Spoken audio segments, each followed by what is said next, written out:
Hello, am I audible?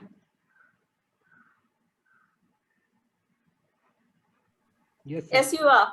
Yes, Okay, sir. perfect.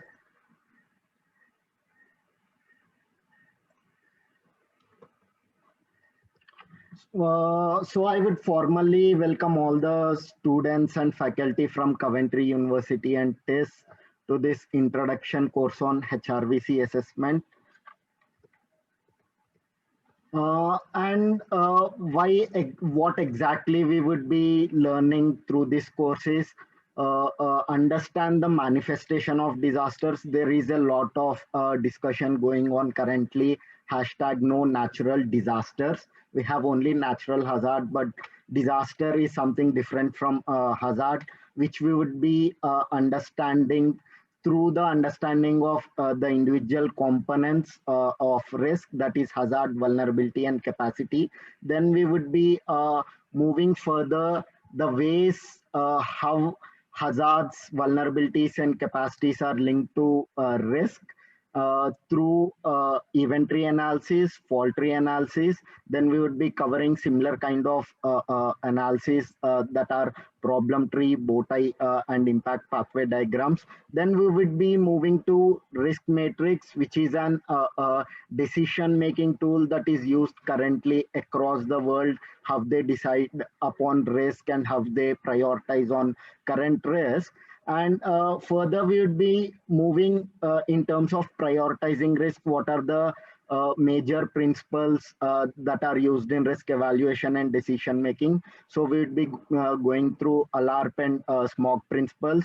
Then we would take a real time case of HRVC template from British Columbia, which I believe covers a lot of components compared to any other risk templates I have seen, though there are multiple methodologies. Then we would be speaking about assignment. So just to give you an overview, we would be having two assignments. First assignment I would be walking you through today at the end of the day, and second assignment, part A, I would also walk through that, and second assignment also has part B, which would be coming at a later stage. And the overall how this course was designed with several discussions in the past 2 months was our main objective is to develop an in-depth understanding of the hazards, vulnerabilities, risk, and their true interlinkages.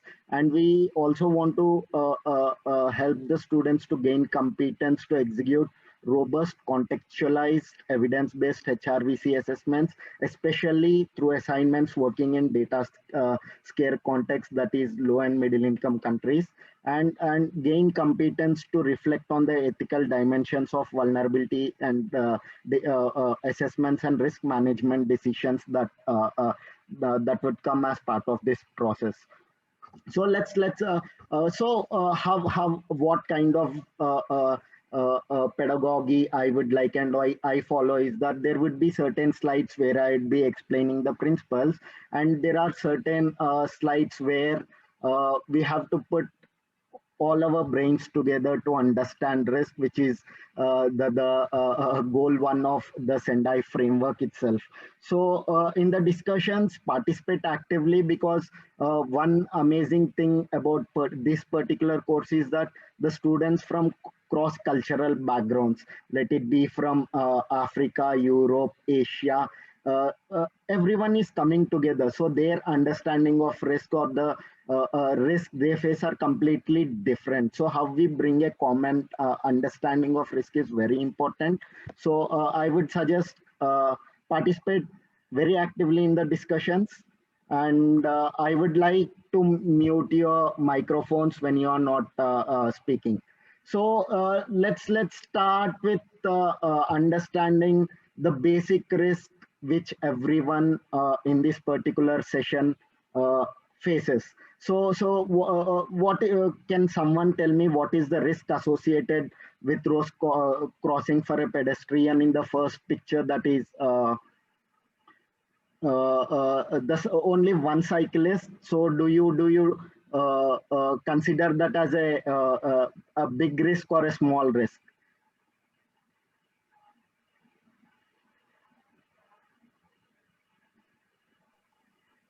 That would be a small risk.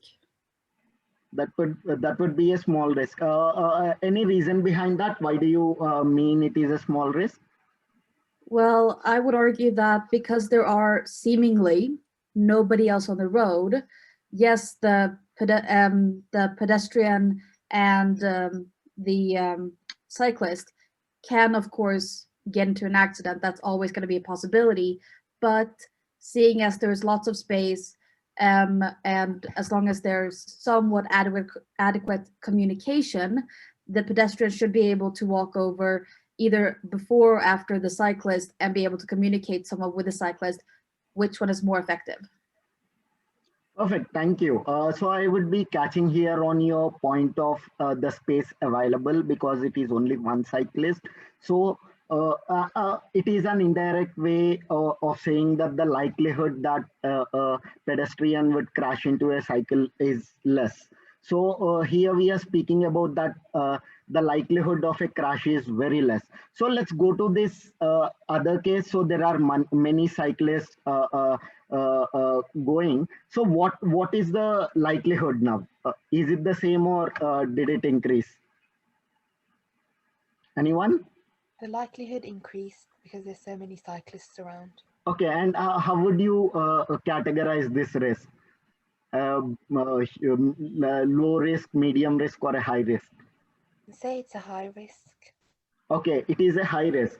Uh, I would differ from that for one reason because a cycle crashing into a human, probably the consequences that arise out of that would be comparatively less because when we are individually understanding risk, only seeing from the perspective of cycles and pedestrians, when you call it high risk, then let's consider, let's take a motor vehicle here, one car on a road. So though there is lot of space available, which means the likelihood is very less, the severity when a cycle crashes into a person is different from the severity when a motor vehicle crashes into a person. So in the other case where we see lot of trucks, here the likelihood, because there are lot of trucks, there is a high chance that a pedestrian would crash into the vehicle. And the second thing, what is the consequence? Maybe when it is bicycle, maybe it would be low to medium range injuries, but in the case of motor trucks, the consequence would be as worst as death. And if someone debates me, debates telling that even there is a chance that even crashes into bicycle can lead to death, I wouldn't deny that, but the probability of death occurrence is high in the first case. That is a lot of motor trucks when compared to lot of bicycles or even a single bicycle. So here, what we are trying, when we are trying to understand risk, uh, the three important things we are trying to decode is: one is on likelihood, one is on the probability of a certain consequence, and one is severity. So what consequence are we speaking of? Uh, so let's understand. So this is everyday risks that we face. Now, since we have students from emergency management of Coventry as well as disaster management of TIS. So we'll try to understand why this hashtag no natural disasters. So first we have to understand how do hazards manifest into disasters itself. Uh, so can we the first question here comes is, can we really live a risk-free life? The answer I would be giving from my side is no, because wherever there is risk, there is also an opportunity, and that is what we would be understanding from this diagram, how natural environment is connected with the social environment. So when we are speaking about the physical environment and the social environment, how do they do come together to that can lead to opportunities as well as risks, and how these risk varies for different people. So let's start with natural environment. The natural environment in terms of geography gives an equitable distribution of opportunities and hazards.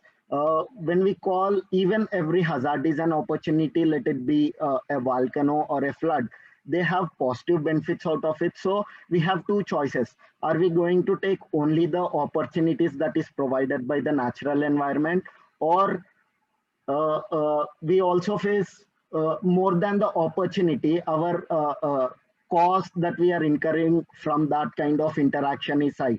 And how these changes is that starts in the whole social space itself. So there are every society runs by certain political, economic, and cultural norms which create different groups altogether, let it be in terms of class or gender, in terms of religious affiliation, age, and these all would decide how much access do one have for resources. So along with that access, how much opportunity they have to only take the opportunities that are arising from the natural environment, or are they facing differential consequences altogether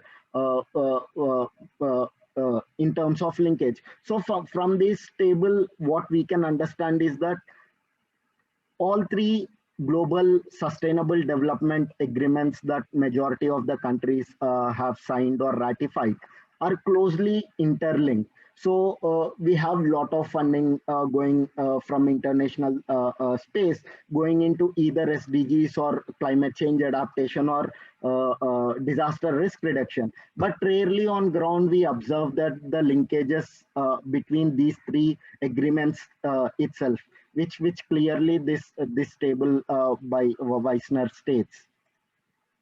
So let's move on and understand what exactly is hazard risk and vulnerability and capacity assessment. So why we do HRVC and why it is required for every country, every municipality, or even a village to conduct an HRVC assessment. So the main role of HRVC is that it explores and anticipate potential problems that exist within a community. Along with it, it also, because once we understand problems or risk, that is the reason it is the first goal of Sendai framework: understand risk. Only when we understand risk, we can provide recommendation how to save lives, properties, and reduce damages, and how overall a society should adapt to the ongoing changes in the natural environment, even when the social environment is near ideal. And then HRVC thus becomes an integral part of disaster risk and disaster management efforts. And why it is so important and so integral for DRR is that it helps community in understanding what are the hazards that likely occur in a community, how resilient is a community, and what is the, due to ongoing climate crisis, what is the likelihood of these particular hazards, how the probability of these hazards is going to change. When the probability of hazard changes, the whole risk equation itself is going to change. And with given the capacities and resilience of the communities, what are the severe impacts that a community can expect in terms of population losses, infrastructure losses, or even environmental losses, or even cultural losses, and what risk reduction strategies can be implemented in the community. And this whole understanding would help the policymakers, administrators, and community to make risk-based choices. So I don't see any space where there is no risk. So we have to we have to make risk-based choices to understand which risk can we take. Do we have capacities for that, or we have to avoid a particular risk, or we have to mitigate the risk before we venture into the environment where the risk is present. And one important thing about HRVC is that there is no single way of conducting an HRVC. So we have, when we are speaking about HRVC, we have four individual components, that is hazard, vulnerability, capacity, and risk. Understanding these individual components itself is currently debated, as well as the interlinkages within all these elements that depends highly on context. That is highly debated. So there is no one way of conducting an HRVC, and it is though HRVC is so important, it is not an end where we conduct an HRVC and we can call a community is a disaster resilient. It is just a means. Only when actions are implemented on the ground, then we can see the end for these. And so let's, as I have told, to understand risk, it is very important to understand individual components. So what is Irina? Sorry, really sorry for interrupting. We were just wondering if you can expand the slides at all. Expand the slides. Yeah, that is perfect. That is so. That is much better, I believe. Yeah, thank you very much. That's great. Thank you.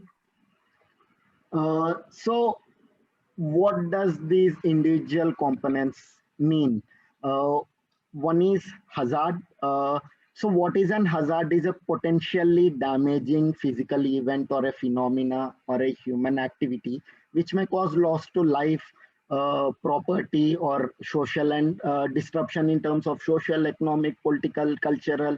And hazards can have different origins.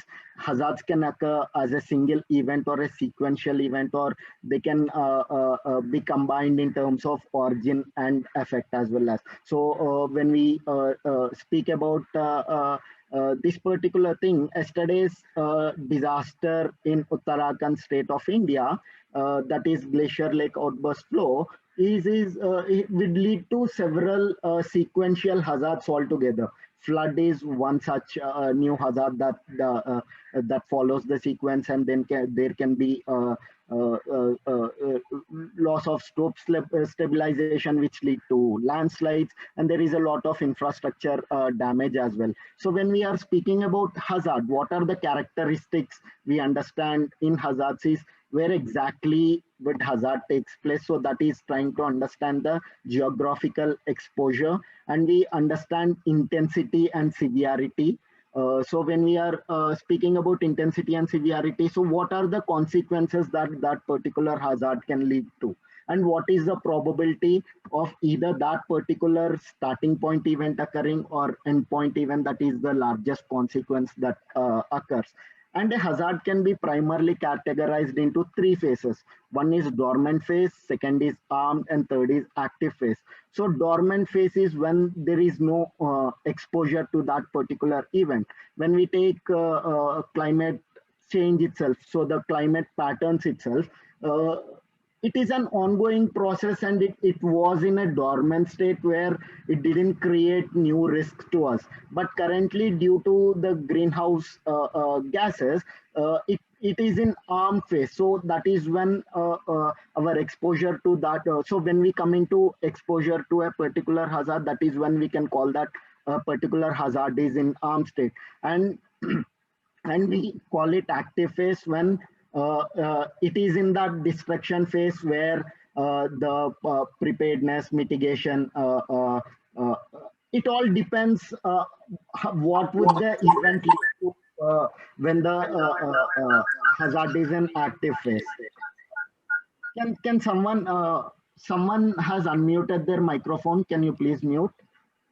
And coming to vulnerability, what exactly is vulnerability? So there is no single definition for vulnerability. That is what I have to say first, because there are different disciplines altogether that are trying to understand vulnerability. And even in the three global sustainable development agreements, vulnerability is designed in described in different ways altogether, and their kind of measurement is also different. But overall, what is the common thing all these disciplines and agreements try to understand is what are the set of conditions, characteristics, and processes that are resulting from either physical, social, environmental, or economic factors which increase the susceptibility of a community to the impact of hazards. So neededly, when a hazard is in arm phase, it need not create, it need not be lead into a disaster.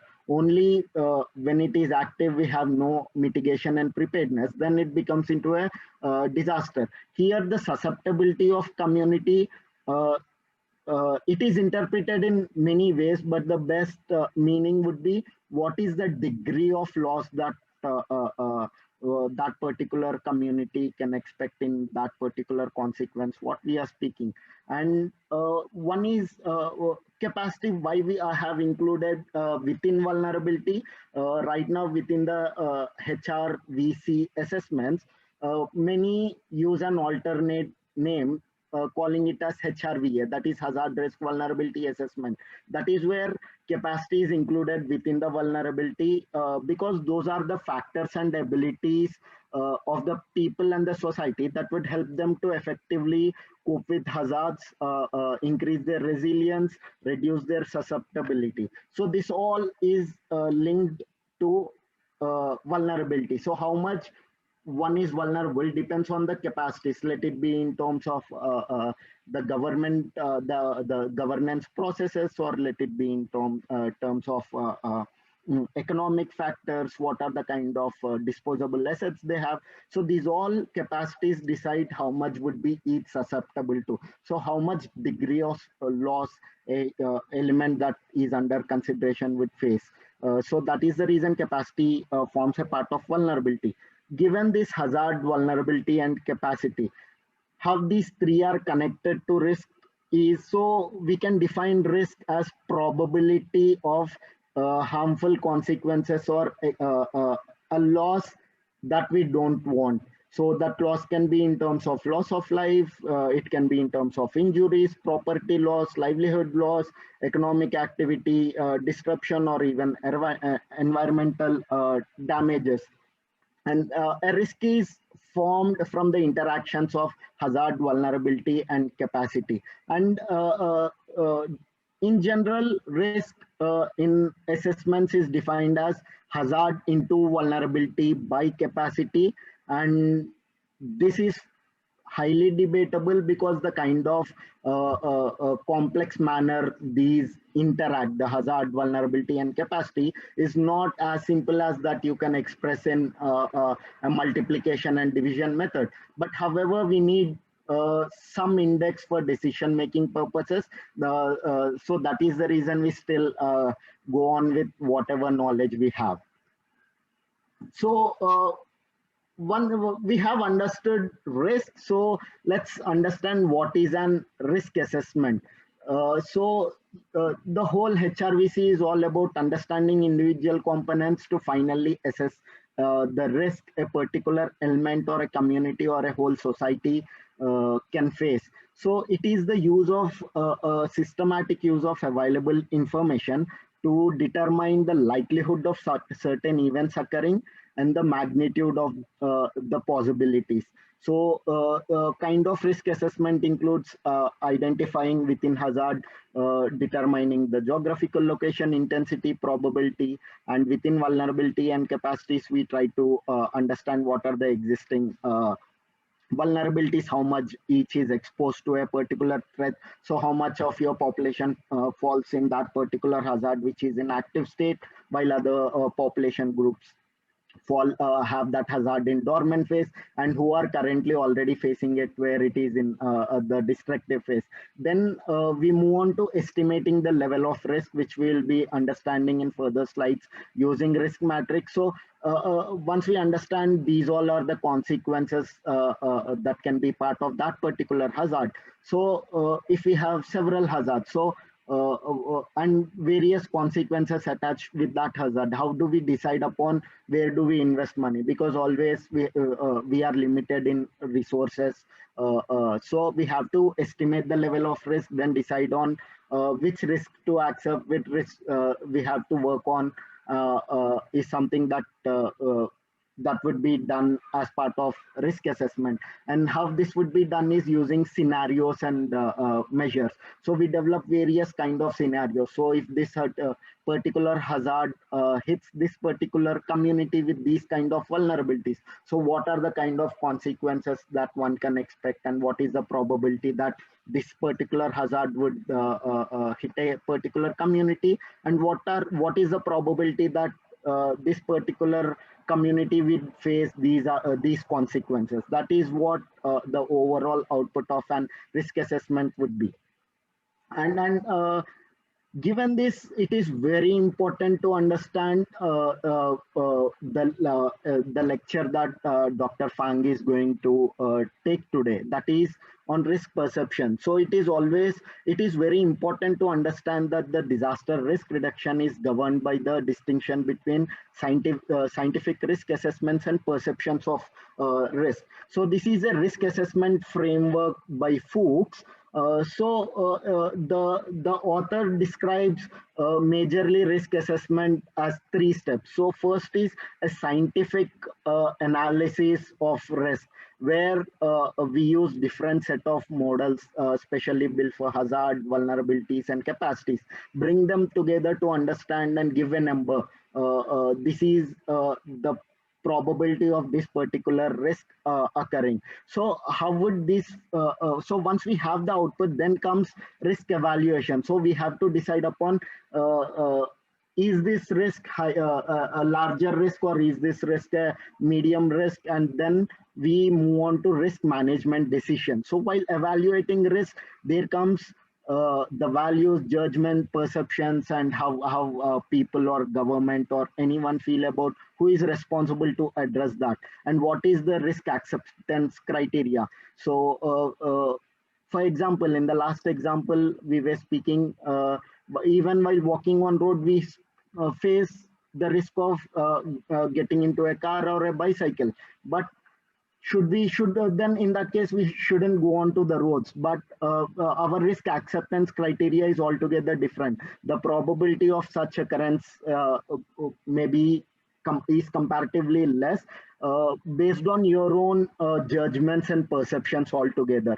And for risk management decisions, a prominent role is played by the legislative and administrative framework that exists in that particular society, which would decide, is the society deciding to accept the risk of that particular hazard, or are they deciding to avoid the risk, or are they deciding to reduce the risk. So we will try to understand this through one of my research. So this is output of my dissertations during my master's. So I was trying to understand altogether this risk, how perceptions play a different role when compared to scientific risk assessment. So the first half of the slide that we are seeing is a scientific risk assessment of earthquake in districts of Nepal. So I have considered 5 districts of Nepal, and when we look into the scientific risk estimation for 500-year return period, all the 5 districts fall in very high earthquake risk zones. For 250, Kathmandu. Kathmandu is the capital of Nepal. Kaski, that is where we have Pokhara, that is a tourist destination. And Parbat, Parbat is a mix of high-range mountains to low-lying lands. So we have different altogether different risks for different districts. But I would give a little background. So Kathmandu, Lalitpur, where the districts that were majorly impacted by the earthquake in 2015.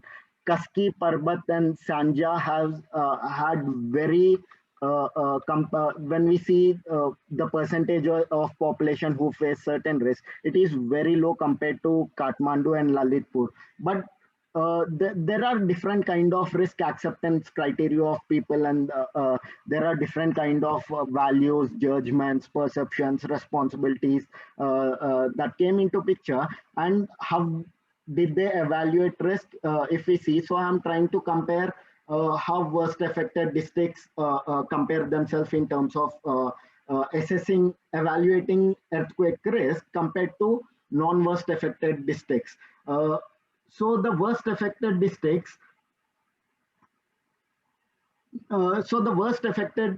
districts, we can observe that uh, around two-thirds of the population believe that it is high risk, and 50% of the population believes that it can lead to a disaster. But we come to non-worst affected districts, we see that none of the respondents believe that it can lead to a disaster, and then uh, three-fourths of the population rated the risk to be very minimal or within acceptable levels. So when we are speaking about non-worst affected districts, that comes Kaski, Parbat, and Shanja. But under the scientific risk assessment that is undertaken, uh, these districts are at much more risk when compared to Kathmandu and Lalitpur. So that earthquake was a chance that it happened in the central parts of the country, but the Kaski, Parvat, and Shanja that are far left to Kathmandu face higher risk. So here we are seeing scientists telling this is a high risk, but people, due to their values and judgments, their evaluation of risk is completely opposite. And then we will see, so there are a lot of legislative and administrative frameworks that let people decide how they act, if they, after understanding risk, if they would accept the risk or avoid the risk, or if they decide to reduce the risk. So if we speak about risk reduction, so this was an household that was fully collapsed during the earthquake in Sanja district, and due to the presence of remittance that the household is getting from their children, they could build a proper seismic resistance building. And then we see here in the second picture a family of two old people living together, where they tried, the house was semi-damaged. It wasn't fully damaged, but they can still stay in the house.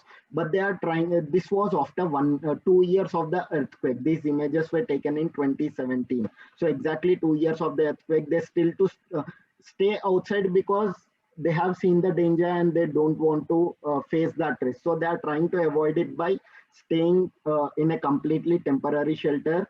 And through this choice, they have to face now new risks, which are snake bites and diseases that are prevalent due to mosquitoes in that region. So certain risk which where the probability was less when they stayed in house now has increased because of their particular decision. So it's all, the risk decision making is all about which risk can we accept, which risk we want to avoid.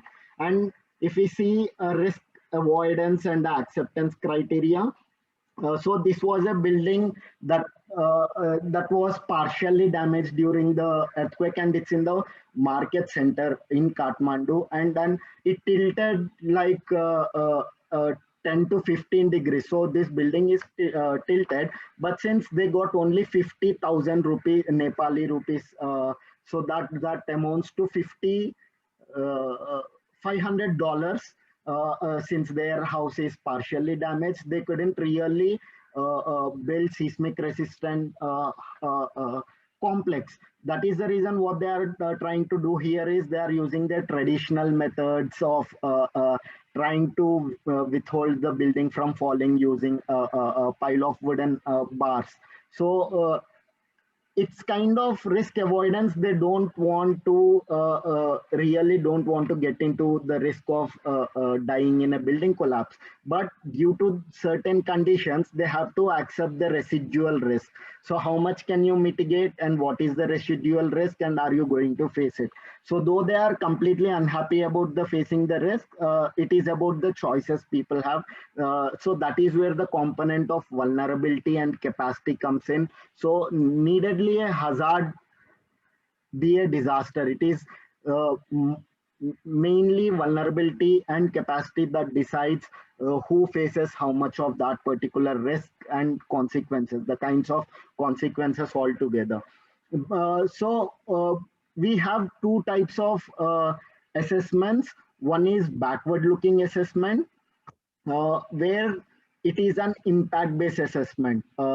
So we try to use the data on past damages and how did the past risk manifest from a hazard to consequences then based on the current probabilities of particular hazards occurring and how did the social, economic, political atmosphere in that particular locality change, then we estimate the current and future risk using the past damages.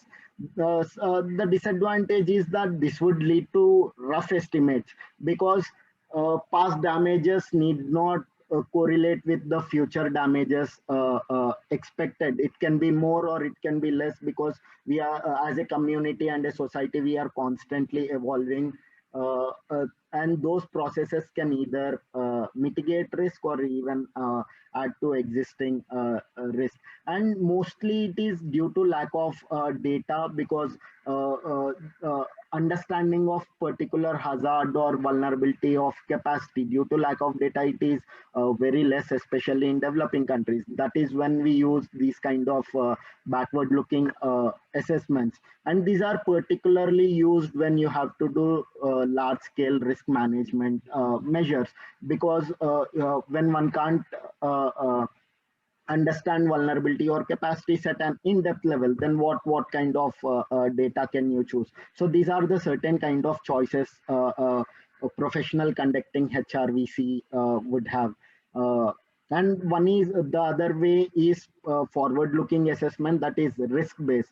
So in this, what we try to do is we try to understand hazard, vulnerability, and capacities as individual components altogether, and we also try to understand how the hazards probability is going to change using the climate change models, and then we bring these together using as simple equation as hazard into vulnerability by capacity is risk. So this is more accurate because we are estimating based on the individual components altogether compared to backward looking assessments. In backward looking assessments, it was only trying to understand why did this particular consequence occur. Then we are trying to understand these are the certain reasons these people face these consequences. That's where we understand vulnerability, and hazard we can understand from the past data. If this particular hazard is repeating every 100, there is also lack of hazard data itself in terms of in developing countries. So not more than 100 years of data can be found in developing countries, and if we want micro level data, certain countries don't even have micro level data right now. And if you need a macro level data also, that is close to perfect since last 20-30 years.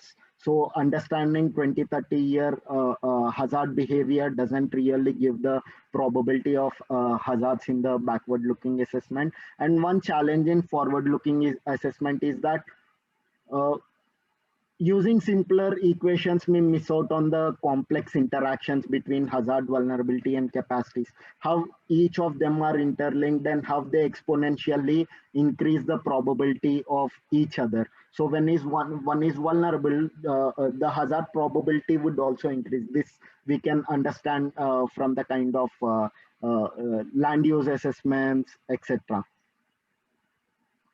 So there are a lot of uncertainties currently in HRVCs. That's the reason we have several methodologies, and there is no single agreed upon even definitions on any of these. A few of the uncertainties are pertinent due to hazard recurrence. As I've told, we have limited number of data points and incomplete damage assessment. So the kind of damage assessments that are taking place in developing countries, and even especially if I speak about India, though there are guidelines, we are very far away from a proper post-disaster needs assessment implementation on ground. That can be due to resource constraints that are available. And coming to vulnerability, if you want to get a data that is open source, mostly we get is census data. And if you want to get other data sets, either you may not get or that doesn't exist at all. And then the exposure patterns change, especially when we are speaking about exposure, one example I would give is an earthquake in Nepal. So it occurred in afternoon. So people were working in their fields and lot of life were saved then. And when we speak about 2001 Bhuj earthquake, it occurred on Republic Day. So people, a lot of students were in ground. So imagine that kind of consequences if it had occurred on any other day where students are not in open grounds but inside the classrooms in those vulnerable structures. So the kind of exposure changes from time to time and day to day. So just imagine the kind of data that is needed to come up with perfect risk assessment, even though we understand how hazards, vulnerability, and capacity interacts. Though if we have that understanding, we need a lot of data to come close to perfect risk assessments. Any questions till now before I move on with the other part of the session?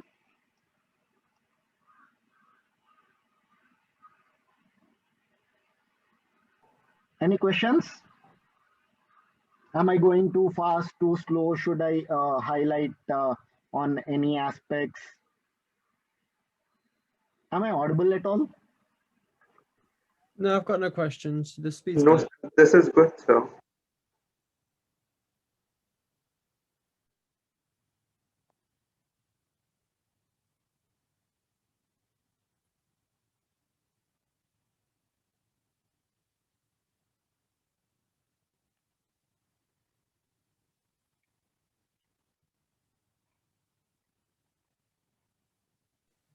Sir, I think you're on mute.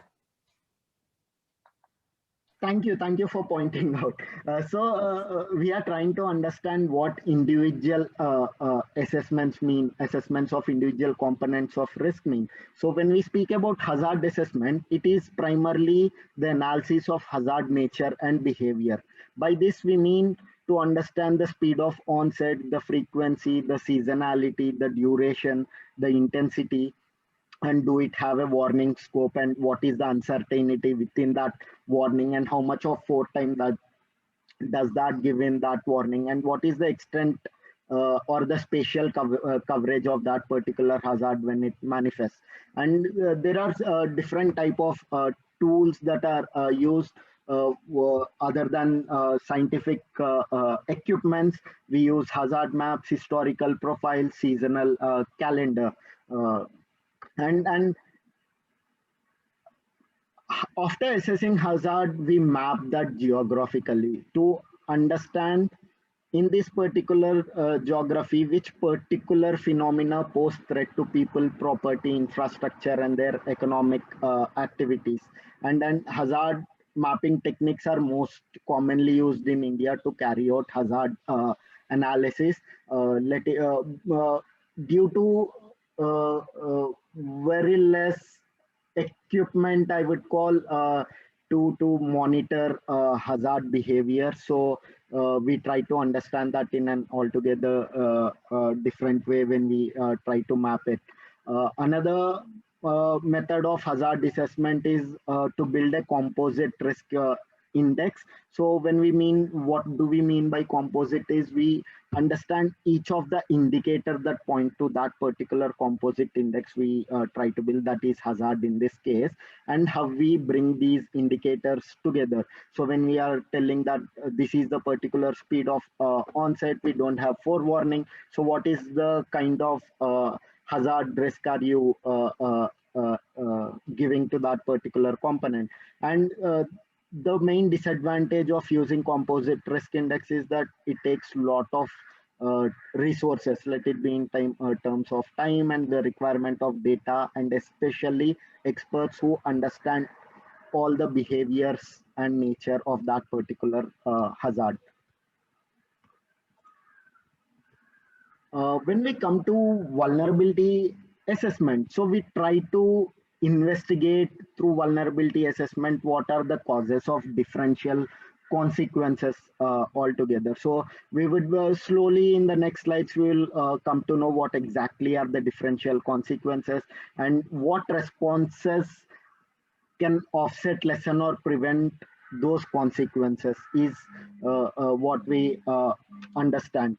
And we also understand who primarily, these are the questions that we would be answering in this: who or what is vulnerable, and the key areas of life that are affected by an hazard, to what are those elements vulnerable, and we try to understand why are they vulnerable.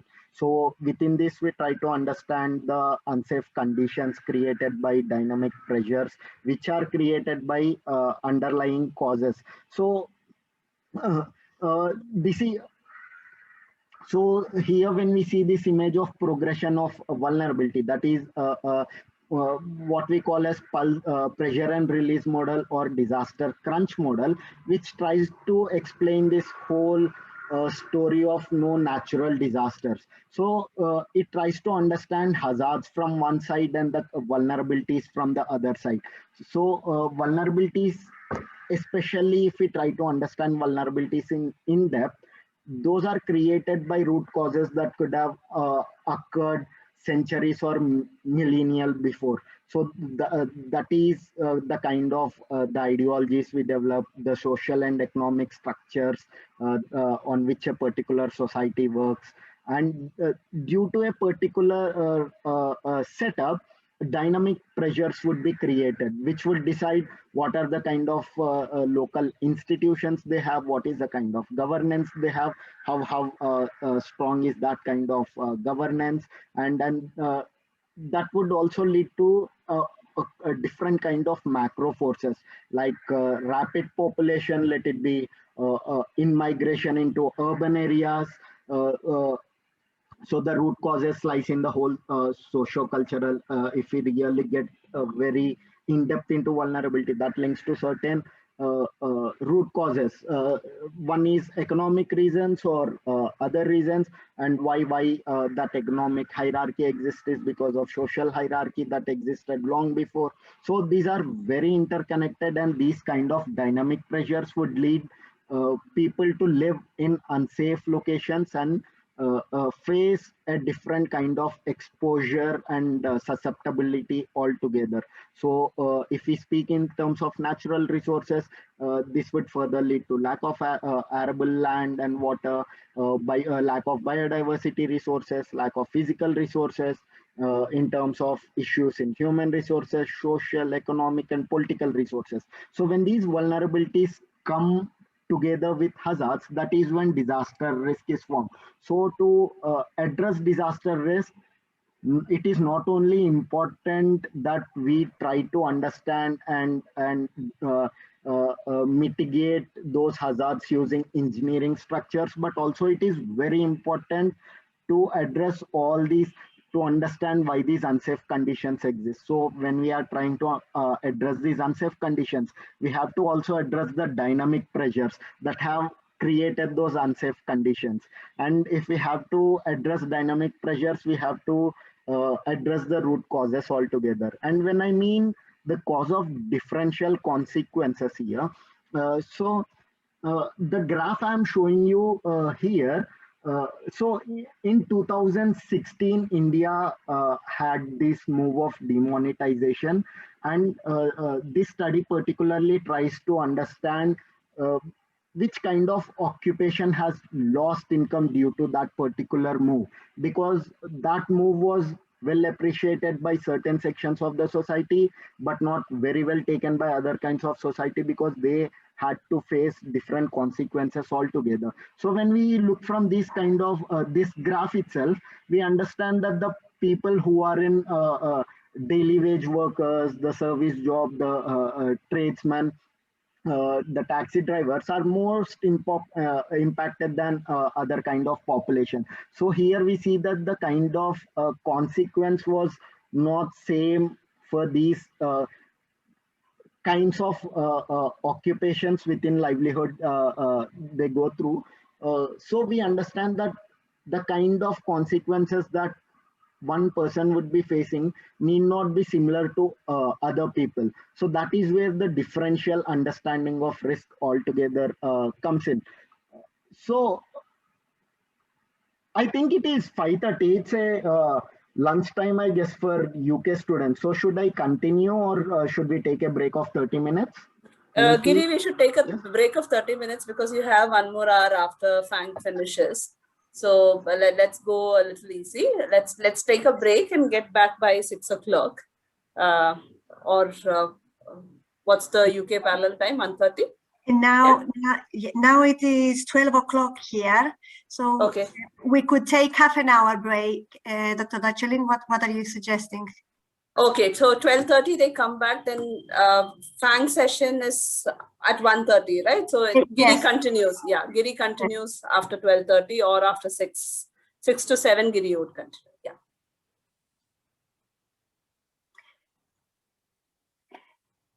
I feel we should go for a break.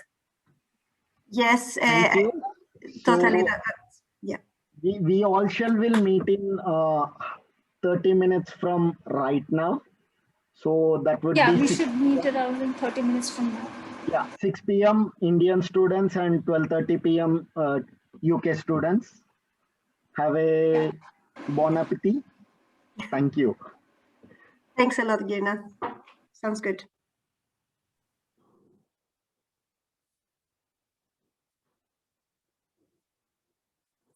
Rinath, go ahead.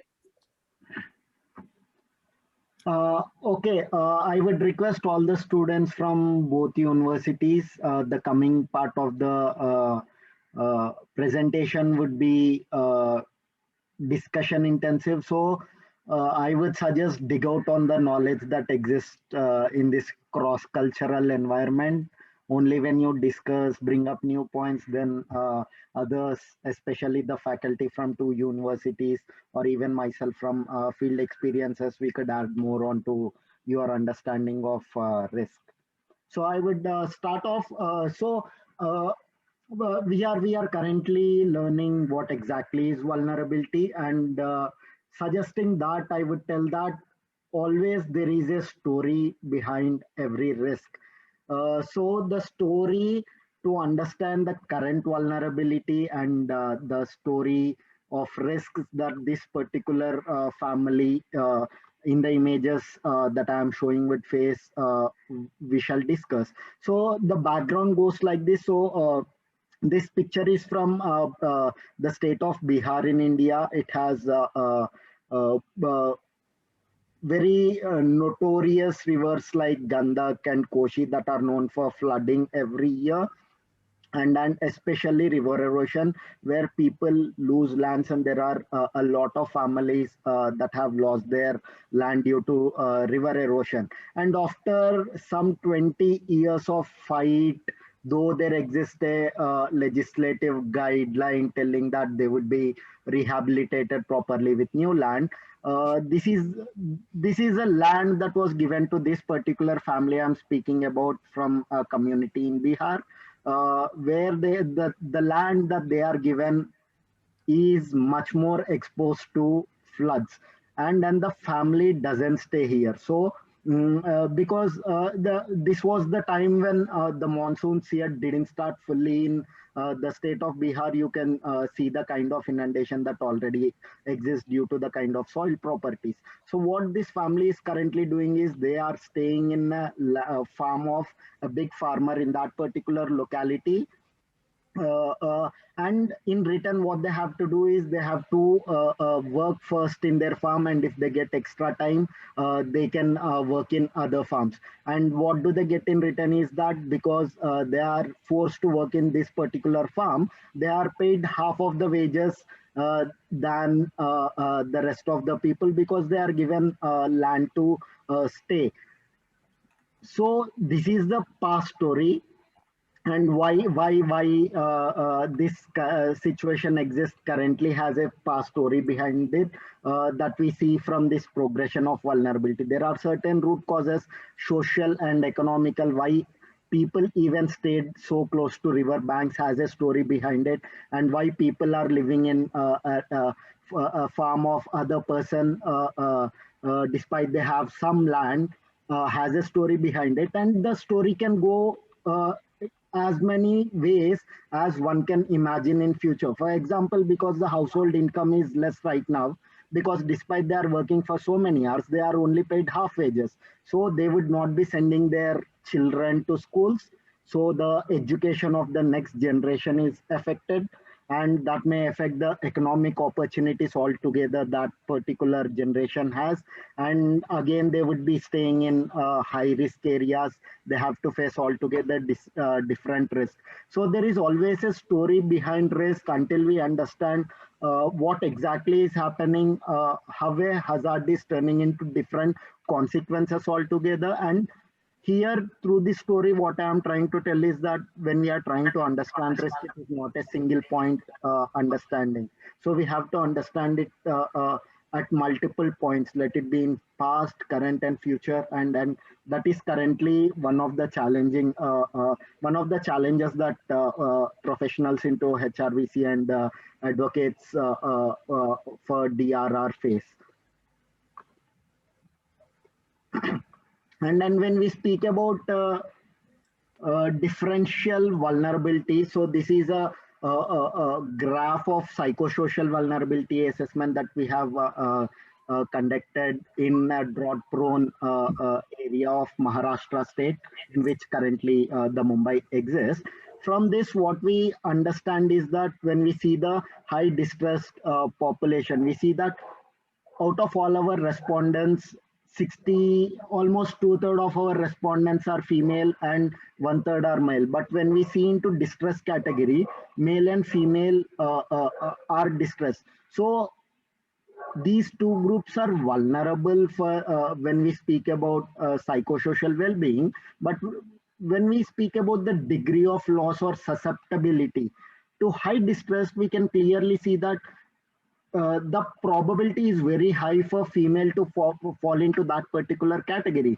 That tells what exactly is differential vulnerability and differential risk. And unless we capture these differences, the HRVC assessment that anyone would be conducting is not even close to what would be expected out of an risk assessment.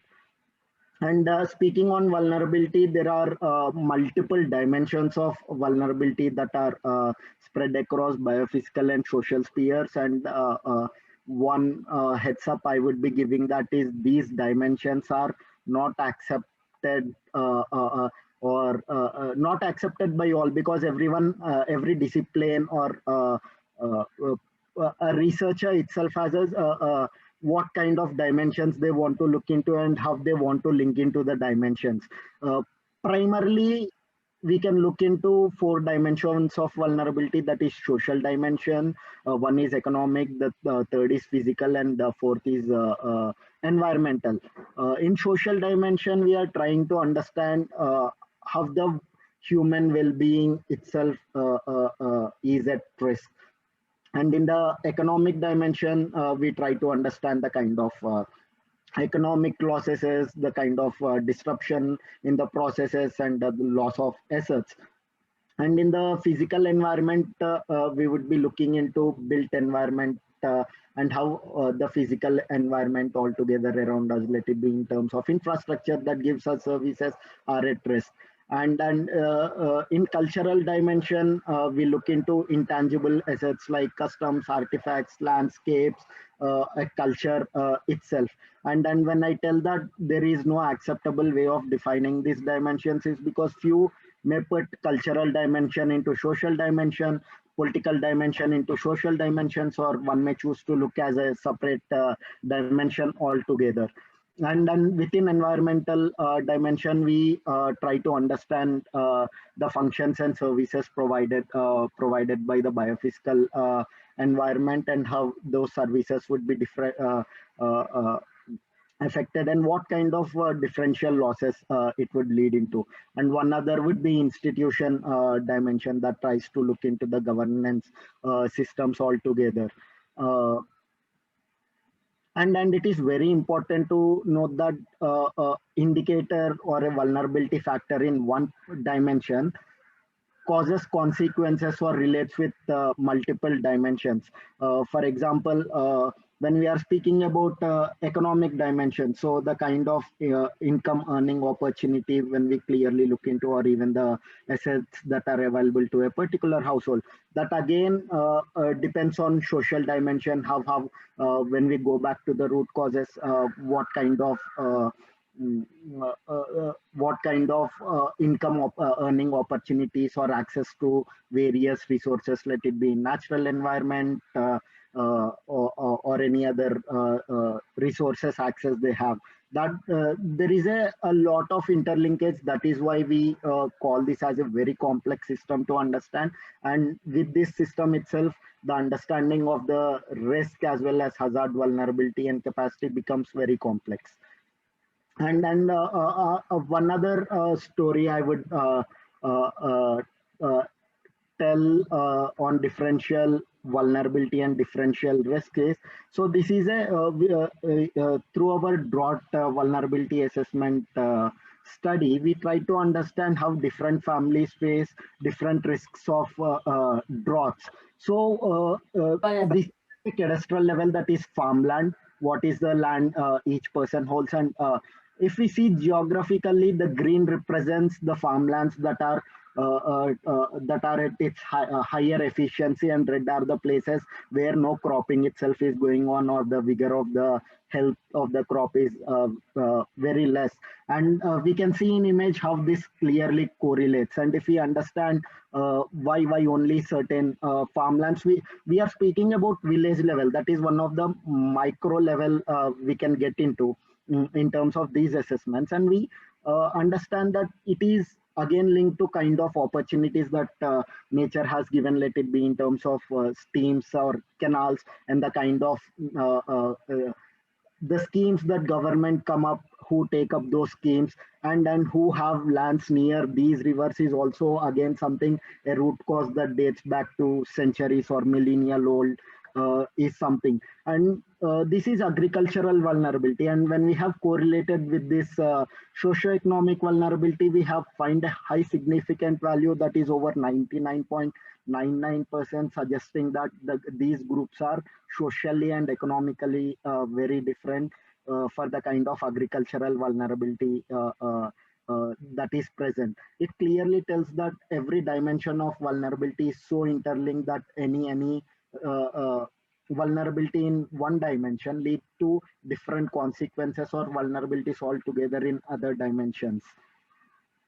And then coming to capacity assessment, as I have told, uh, uh, altogether it can be looked as a separate component, but why we are understanding capacities is because to understand how vulnerable and how resilient a particular element under consideration is, especially the societies or households or even individual levels.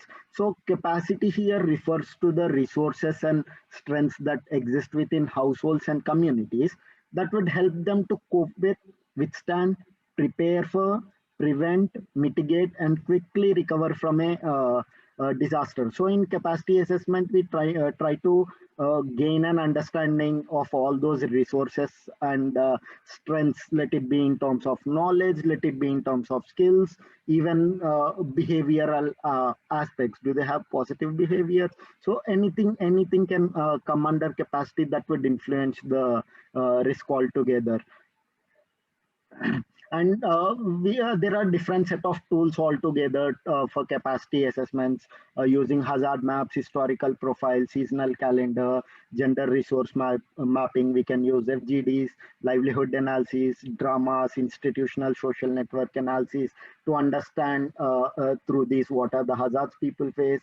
And when we speak about back assessment, during this particular disaster under study, which community could cope better, could recover better, and we have to understand from that what are the capacities that were available to them that has reduced the severity of risk altogether.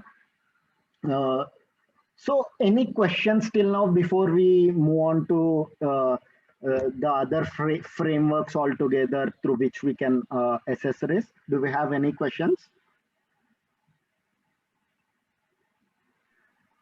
I have a quick question. Yeah. Sorry, I just wanted to ask, are these slides up on Moodle or will they be available? These slides are not available on Moodle currently, but we can think of to share it on Moodle. That'd be great. Thank you. Thank you. Any other questions?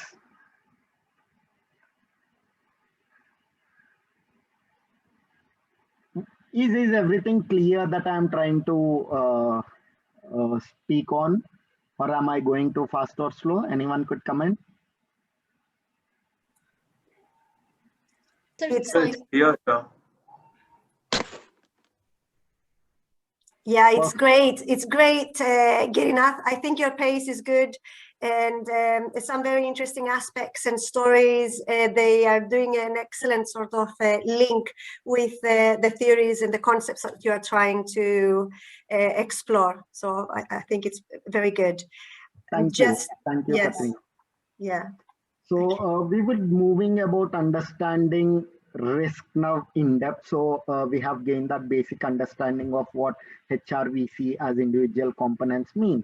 So the pictures you are seeing on the slide are the consequences, what we call, or the impacts of floods in Hyderabad in the month of October 2020. So this was in Hyderabad, and that's my place.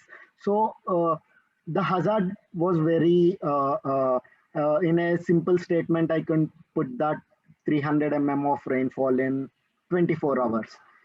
When that statement is used in cities like Mumbai, people would laugh because 300 mm rain is nothing, is of no risk to them when compared to Hyderabad. But when we go to places like Chirapunji, that is one of the wettest places on earth, which has huge amount of rainfall. 300 mm in 24 hours is nothing for them. So the kind of geography and the how we interact with the whole biophysical environment decides what kind of consequences one would face for that particular hazard. So here hazard is one, but we see the consequences are various. When we see in first picture, this particular community has lost access to roads, but still they can live in houses. If we see in the second picture, this household particularly cannot live in houses even until December when I was following up. So still there is water, and for few it means not only loss of access to roads and other connectivity, but also livelihood loss.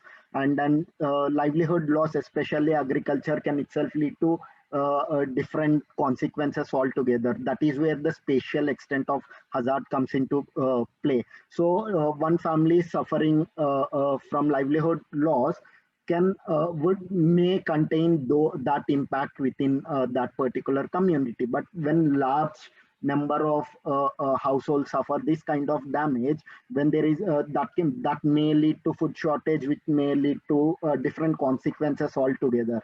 And then this main picture in the center is really, that was the queue during COVID times for flood relief material. So rarely I have seen people wearing mask or following physical distance. And for few it may mean infrastructure loss, like loss of vehicles. For few it means like complete disruption of household. They can't cook, their utensils are lost. And for few it means like loss of essential health services altogether. And the last picture, this was in Rohingya camps. This altogether means issue of sanitation and hygiene, which can have further consequences of diseases, which can have further consequences of in their economic capability. So hazard is one, but different families here are facing different risks, and it is not only stopping at that, but it branches out into altogether different consequences that only it is left out to our imagination. How much more can we imagine? And then one question. So it's not question, it's a statement that it is one hazard but very diverse risk. So through these pictures, I can understand a little bit about risk, but is it there any framework that can give me a clear understanding of these consequences and how to rate them to define altogether, quantify risk? Yes, certain frameworks are available and which we would be discussing now. First one is the event tree or consequence tree. So it is a bottom up approach starting with the initiating event, and it starts on looking at the consequences. So what is the consequences branching out from the primary event that would serve, those consequences would serve as secondary triggering events which would lead to other consequences. So on, we have to build the graph and to understand one particular hazard can lead to what kind of consequences, and we have to rate those consequences as high, low, medium. That is where we try to quantify risk, either quantify risk. And what are the steps that are followed? Start out with the first. So there are different ways altogether for conducting these event trees.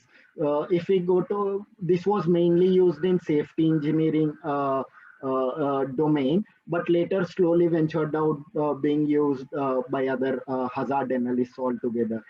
Yeah, there are different ways. First way, if we see, so what is the initiating event and what mitigation measures do we have in place, and what is the probability that that mitigation measure would succeed, and if it is a failure, what is the next risk mitigation measure in place, and based on the kind of outcomes that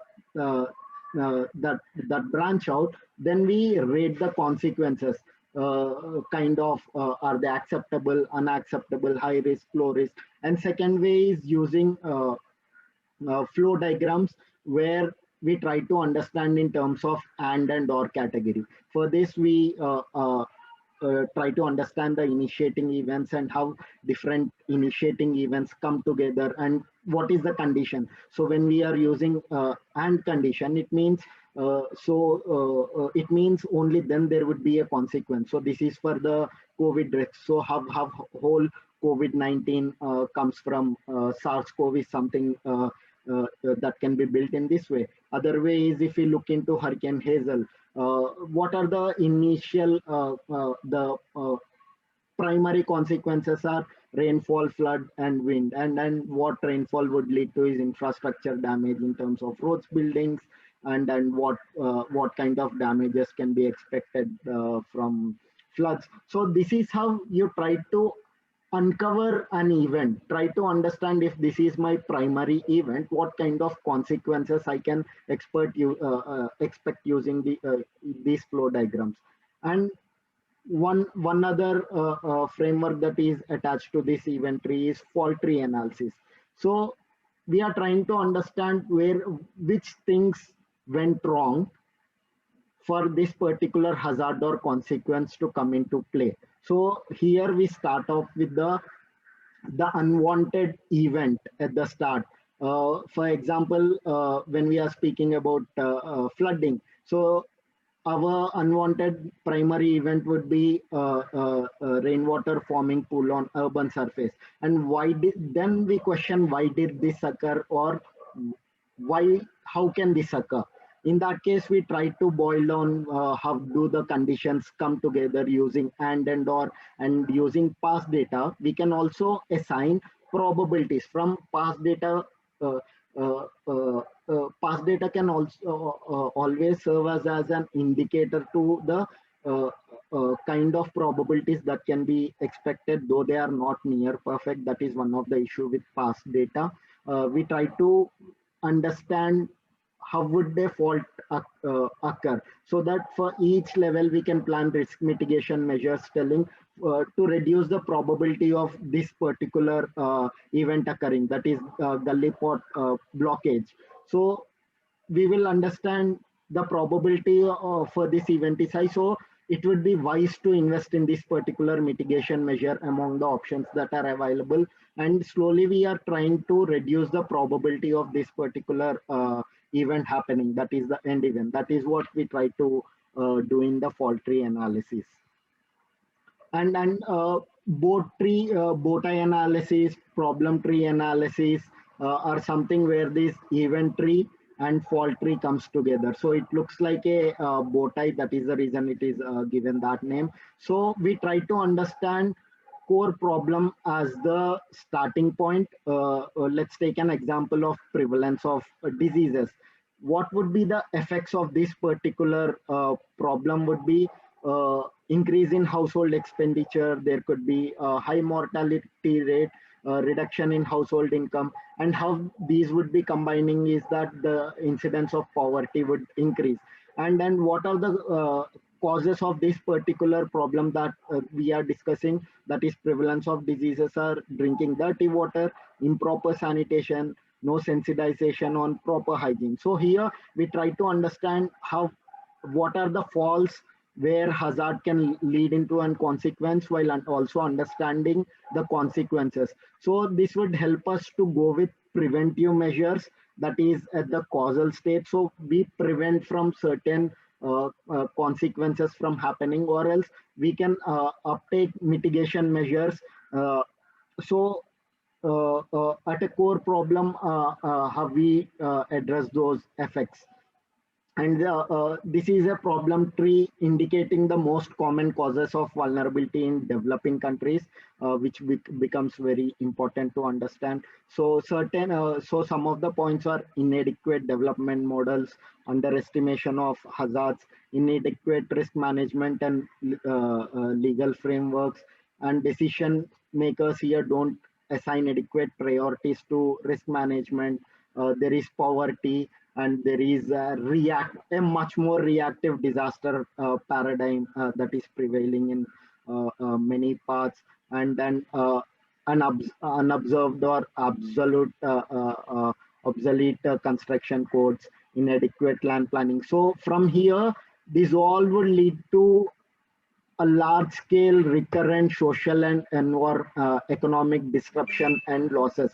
So from here we can see how each of these concepts are so interlinked, and this is a very basic frame in which they try to connect these concepts. But if we really look into, they are so complex that if we look into random urban growth, it is an output of inadequate development model, but it may also feed back into that particular cause itself.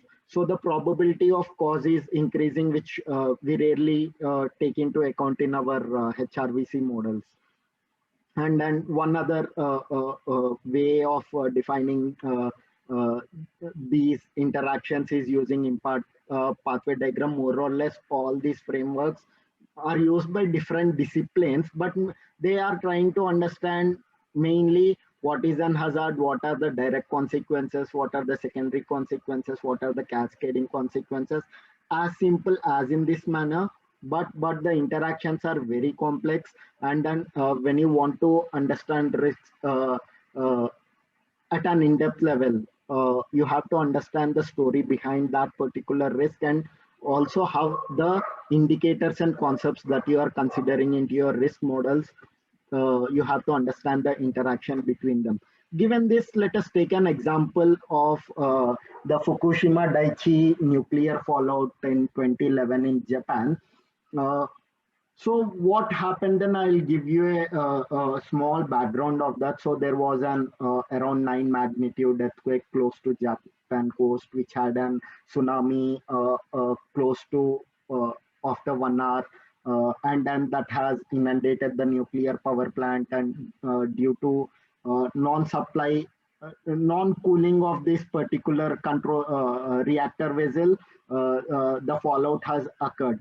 So when we are trying to understand here direct secondary consequences, so here direct consequences of earthquake would be shaking of buildings and tsunami. So Japan has prepared so well for earthquake or seismic resistant buildings. There were, due to building collapse, there were 0 deaths, despite it being a big earthquake. But due to tsunami, the number of deaths were 15,000. So they didn't. And tsunami itself is a Japanese word, so so we have to think very deeply, it being a Japanese word, it being part of their cultural understanding, why did they miss out on risk mitigation and preparedness aspect for that particular disaster? And coming to the nuclear power plant, why did the cooling mechanism stop? Is didn't they have backup mechanisms? Yes, they did have two extra levels of backup using batteries and diesel generators to supply power for the coolant of the reactor itself. And then when these two levels failed, it is at the third level, they didn't have any backup, and that is where the fallout has taken place. So when we are trying to understand these consequences, the major question that comes is, how in depth are we going? They have considered only for two levels, but if they have considered for third level, the costliest disaster in Japanese modern history, or even the world's modern history, could have been uh, the risk the risk would have been less, or the consequences that the Japan is going through currently would have been abated. So the main concern here is how in depth should we go, because when they are going for that third level of backup system, that comes up with a cost. So that is where the risk assessment and evaluation of risk, how it plays a major picture in whole risk management decisions, is something we can understand from this particular example. And so what happens in these is, so we are trying to understand the consequences, but as a decision maker, I don't need this much of stories. I need something a visible scale, so that I can make decisions. That is what generally the decision maker wants. They want single numbers. So how to put all these consequences and particular hazard characteristics in a particular frame so that we can capture risk is through risk matrices. So these risk matrices would try to overcome the complexities that arise in the previous templates. So they try to understand how they understand is using a tabular format or a matrix format. If we see in this first particular table, they have identified different set of hazards, and for that particular hazard, they try to understand what is the frequency that they are what is the frequency of that particular hazard happening, and what is the impact that is expected. Is it negligible, limited? And what have they given hazard ranking is a multiplication of these two. When I'm calling likely, I may give a ranking of 2, possible 1, high likely I'll be giving 3, and negligible it may be 1. So that is how we multiply and we come up with these hazard rankings, and that we put into risk priority matrix, where we have frequency as well as the severity levels. We can give as many number of scales, and where exactly that particular hazard fall in terms of frequency and consequence. Are we speaking about very low frequency or consequence? Then that would be falling under category 1, which is 1 into 1, it gives 1. But when we are speaking about other hazard like solid waste, the frequency may be much higher, and the severity that is expected may be higher. So we give a lot of so the ranking for solid waste is 5 into 5 into 4 here in this case, that is 20. So based on these rankings, they understand which are the hazards that needs to be prioritized using this risk matrix. So yeah, using this color coding, it gives a clear indication for decision makers, telling what can be the order of the hazards that they can prioritize. And then this particular the last graph that that was taken was from UK risk register. And if we see, compared to all other risk, any other risk given here, the risk of pandemic is at an exponential scale. And then the disadvantage of risk matrices is that it doesn't capture these kind of exponential scale. So when we have given the risk faced by solid waste management as the priority 1 risk, where the frequency is high, and when we are calling severity as very high, in that case, I would ask a question. So when we take our ancient civilizations like Inca or Mesopotamian Harappa civilization, anything, they have they cease to exist altogether. So what is the kind of severity that you would assign in those kind of hazards and situations that they have faced? So this gives very vague understanding of risk altogether, where we can't really understand what exactly is the absolute risk. These are kind of relative risks that are identified, and this is rarely the case when we see in future.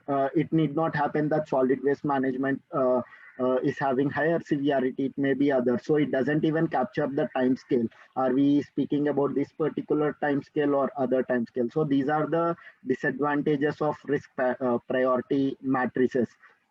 And now we would be here. The question after identifying all the hazards, frequency, and severity is how do I prioritize risk? So generally, the risk matrix itself gives this. So there are two principles that are generally used in prioritizing this. So one is understand which hazard falls in which category or grid of the matrix, and other is ALARP, principle of risk analysis, which means keep the risk as low as reasonably practical. So from the color coding in the risk matrix, the colors here are different, but mainly we are trying to understand it in terms of a scale where we define what is an acceptable region in which risk management, even if you don't try to address that risk, even that is fine. And then there is a risk tolerable region in which when you take certain risk mitigation and preparedness levels for the kind of opportunities that particular risk is giving you. So you try to keep that when there are opportunities, you try to invest in terms of risk mitigation and preparedness and try to keep the risk in such a level that the kind of consequences don't overwhelm the decision makers. And there is one other category that is the highest category, which is unacceptable region. So that is where one has to decide are they that kind of risk at any cost is unacceptable. So all one has to do is reduce their exposure at all cost and reduce the kind of consequence that one would expect. And one important thing here is when we are speaking about acceptable region, unacceptable region, and the ALARP region, these scales differ from person to person. That is where risk perception comes into play. Let it be of decision makers. They can bring in their own agendas, and this risk matrix can go altogether for a toss itself, where one is investing in wrong priorities altogether. So when we have seen the house that is standing using wooden logs, their risk tolerance level is altogether different compared to the risk tolerance level that the government or the international community suggests them. So where do we fit a balance between the community requirements and needs? And sometimes it is a problem of lack of capacities, but sometimes it is a problem of one not wanting to pursue those behaviors. For example, in COVID, initially it may be even right now, if you look into the whole last 1 year story of COVID, where do you put COVID? Maybe at first it is a completely unacceptable region, but with time, maybe since we are venturing out, doing our work, telling that we are resilient, but is that really, are we resilient, or we are trying to move that risk from unacceptable region to acceptable region? So even time is a factor how we take that risk altogether. So these all challenges come in when one is doing HRVC. And the SMOG model tries to understand the hazard and consequences from five indicators. One is seriousness, second is manageability, third is acceptability, fourth is urgency, and fifth is growth. Using these, they try to understand and prioritize the risk. So in seriousness, they try to understand what is the kind of severity of the impact that they can expect, let it be in terms of economic loss or human life loss or any kind of disruption. And manageability, can they manage that particular hazard and risk? Are there any risk mitigation and preparedness measures altogether? And acceptability. So as we are speaking, so is this hazard acceptable in my social setting? That community perceptions altogether would play a major role in how resilient a community would be. And what is the urgency with this particular risk mitigation action has to take place? That comes under urgency. And in growth, what is the probability of this particular hazard and consequence? Is it increasing in future or decreasing in future? That altogether again decides how much seriousness one will give, acceptability, urgency. So altogether, again, these are very dependent, and these are the certain principles one would take into consideration when they are trying to prioritize hazards. And then, so one statement I would put here from Kahneman and Tversky is humans are terrible at estimating risk, particularly likelihood. So these the authors I'm citing here are Nobel laureates in economics who have studied behavioral economics, and they got Nobel Prize in 2002. So this is the statement that particular authors have given through their research.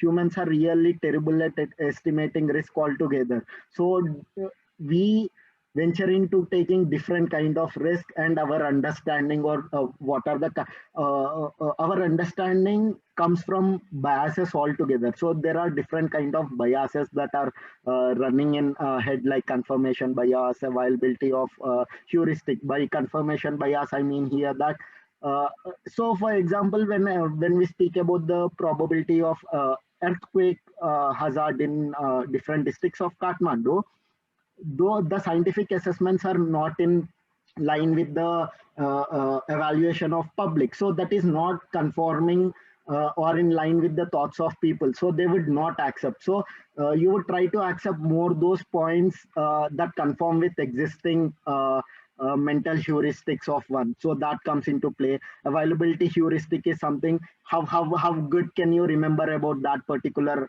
hazard, and this again is decided by how much of the news is running in the media channels or FB pages, your WhatsApp and all. So that is where you try to something, a consequences of a hazard that you try to remember more often, or you look more often, you automatically try to give higher probability, but that need not be the case. It's just that you are hearing those particular consequences and hazards more likely than others. That is due to some issue in the processes altogether. And ease of scenario generation, as I was speaking using this Fukushima, how can we imagine about the scenarios altogether? One thing is understand from the past data what are the kind of consequences, then build your own scenarios to understand what can be the consequences. But can we consider all kind of consequences that are possible is a question. So that would be a kind of another heuristic that would play a major role. And difficulty in predicting cumulative causes. So whenever a hazard is having multiple reasons, you try to link it with particular hazard, a consequence that has occurred more oftenly, but one doesn't know the exact probability between that consequence and other hazards. Maybe particular consequence they may link to particular hazard itself, but that consequence is also linked to other hazard. And why, what new consequences it would lead into is dependent on certain conditions, which we call as vulnerability or capacities. Since that is interacting with altogether various hazards, these interactions wouldn't be brought into the biases. and one is conjunction fallacy. So if you know that this particular event happens only when this particular hazard comes in, then you may not you would give higher probability of lower probability, and in your scenario generation you may think that only these two events come together. It may not come up with other hazards. And one is defensive avoidance. In defensive avoidance, I was telling, it's closely related to confirmation bias. So you try to hear only that you want to hear. So any decision maker, due to defensive avoidance, because they have certain pressures, let it be in terms of time and budget, so they don't want to consider few consequences at all. So that is the where exact, especially with the low probability but severe consequent hazards come into play. We underplay those low probability but high consequence hazards. One example is the glacier lake outburst that we have seen in Uttarakhand. The risk was already assessed, and it was already told through several scientific assessments that that particular area is at a high risk, but that is a low probability hazard. So rarely we can see any kind of risk mitigation measures. And coming to the, so there are lot of challenges and issues that exist with HRVC, especially in the low and middle income countries. One is technical expertise. So there is, in terms of technical expertise, there is a shortage of the resource agencies or individuals who can guide on the selection, development, and implementation of relevant methodologies that are suitable to local context. So among the whole set of available methodologies, so I have shared a reading list that itself, those are kind of just a percentage of the kind of methodologies that are available in market to understand H, R, V, and C as individual components and how these are brought together all together. So there is no expertise to tell what is the best methodology that can that suits that particular context. And there is a little work that was done in on HRVC in these countries. So there is lack of learning altogether. And one other issue that I am speaking from my first slide is availability of data. So especially in these LMIC countries, there is lack of data, and especially the data collection process is very costly. We can rarely find any kind of data, and it also has cost implications, because for doing a scientific HRVC assessment, there is a need for wide range of software, models, equipments, and even expertise, which has high cost implications, which means many countries don't even want to take it up, and limited learnings to improve, as I have told. So this is a brief overview of hazard risk. Taking a case of HRVA tool developed by British Columbia, the disaster management or emergency planning section of Canada, and we will be seeing what exactly are they covering in their HRVA, and we'll discuss what are the shortcomings in these methodologies and what they are doing good, and is it the real risk are they trying to understand, and how can they improve their methodology. And before I go forward, are there any questions till now? Because if there are no questions, I assume that you are professionals in HRVC by now, because we try to understand the HRVC. So if you have any questions, please ask, so that we can share our learnings that we had in our while working with several organizations and disasters, where we can give you different viewpoints. Any questions? Hello, sir. Yes, Rizwan. Sir, when we talk about the risk, there is the two kind of risk, like known risk or unknown risk. Then, sir, we know about the known risks like flooding, heavy rainfall, earthquake. So, can you give an example of unknown risks? How we can understand this? So unknown risk. So uh, given this concept of known risk and unknown risk altogether, that is a sub part of risk perception altogether, because how we decide upon risk depends on how much we know about the risk. For example, let's take COVID as an example. What was the kind of risk that you have assigned to COVID in the months of March, April? Probably we were very much worried, and even we very proactively have followed all the guidelines of our health respective health ministries, because it was an unknown risk.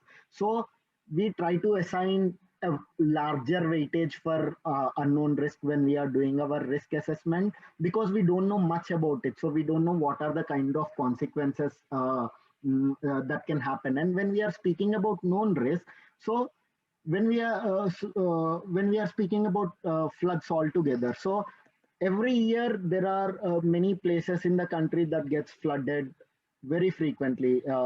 Some states are Assam, Bihar, even Mumbai, kind of it gets flooded every 5 years, if I'm not wrong. So it is a known risk, but at what level does it become known risk? It becomes so chronic that they face every year. Now they adapt to live with it, or they don't give higher weightage because they are used to that risk. So now they know how to cope up with that particular risk. So this all comes under how much weight you are giving to that particular risk, known and unknown. And you are asking what is an example of unknown risk? Every risk is an unknown risk. We have seen only certain consequences. Uh, uh, Probably in my lifetime, I may see only certain hazards and certain consequences. But when we take 1,000-year picture, the consequences list would increase as well as the hazard list would increase.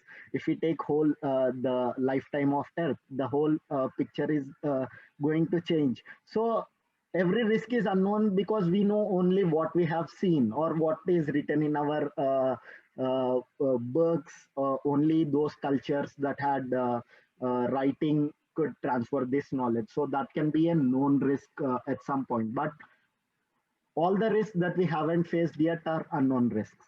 Did I answer your question?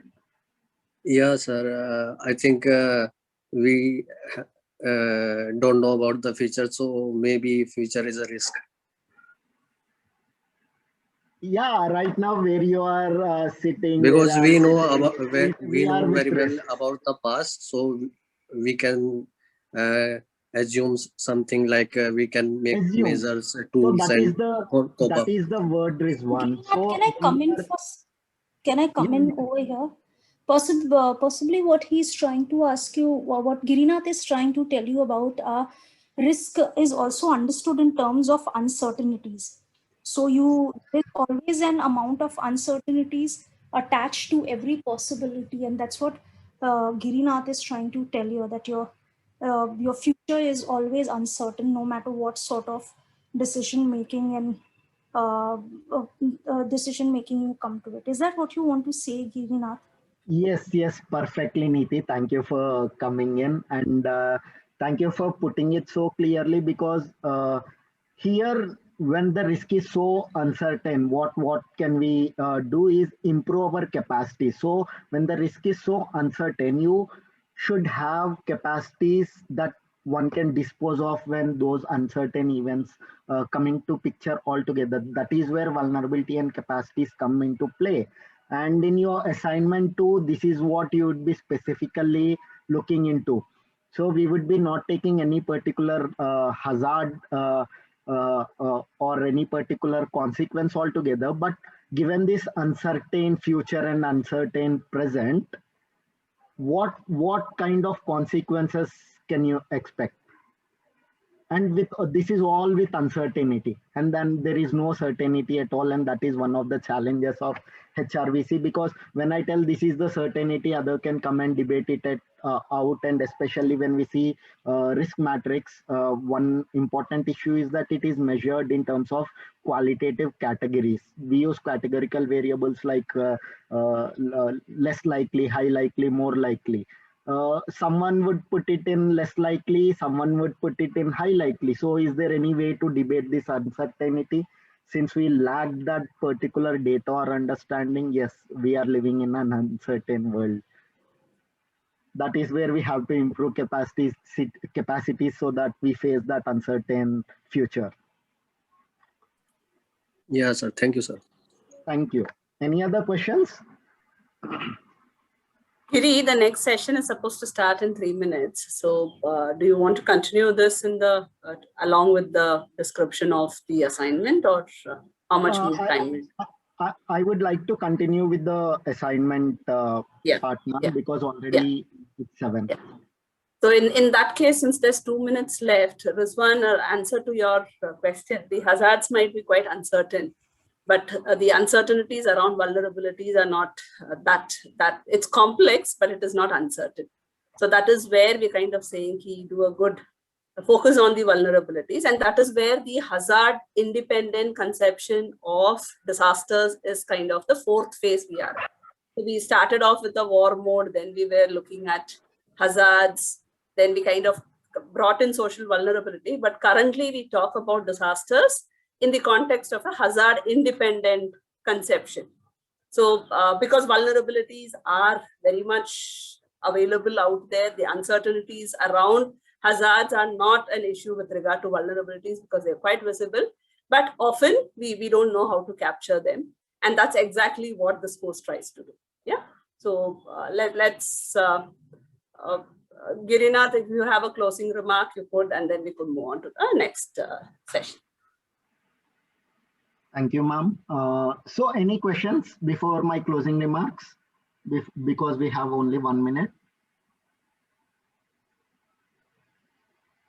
Okay, I'm assuming there are no questions. So we will meet at 8 o'clock after Dr. Fang's session. And thank you for attending this session. And I hope that I was clear in what I was trying to explain about the complexities of HRVA altogether. At 8 p.m., we will come back and we will walk quickly about on the HRVA tool of British Columbia. And then we will be speaking about the assignment. In which you would be gaining a lot more knowledge on why exactly we are trying to do that particular assignment, how can it address certain challenges of HRVA. Thank you.